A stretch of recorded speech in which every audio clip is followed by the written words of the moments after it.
what your reaction is to the arrest of Keefe D. Well, surprise number one, because I didn't think Keefe D would never get arrested. Nor do I want to see him get arrested.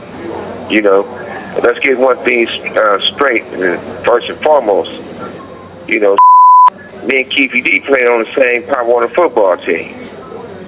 And whatever the circumstances, if he had an involvement with anything, if he didn't have any involvement with anything, who want to see? I wouldn't wish somebody going to prison on my worst enemy. The DA says that Keefe D was in the car with his nephew, and that presumably his nephew, according to the DA, is the one that shot Tupac, and that it was done with the full knowledge of Keefe. Do they have it right?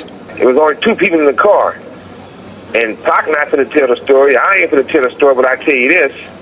And I never had nothing bad to say about Orlando, because number one, he wasn't the shooter. Number two, he came to my hearing and told to let me go and tell the truth.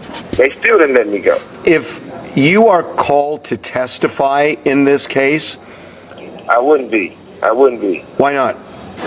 Yeah, I wouldn't be. Why not? Well, number one, because I'm not going to get on the stand and testify on somebody for what?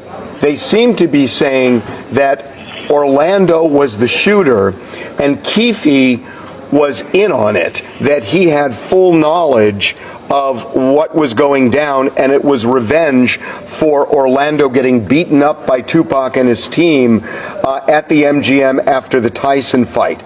Is that correct? No. Then who shot Tupac? It wasn't Anderson, so that's all I got to say about that part. To summarize, you are saying Orlando was not the shooter, although you won't say who the shooter was. You are not saying whether Keefe was involved in any way in the shooting. And you are saying that if you're called to testify by either side, you will not comply, you will not testify. Do I have that right? 1,000%. I wouldn't go, I wouldn't testify, none of that.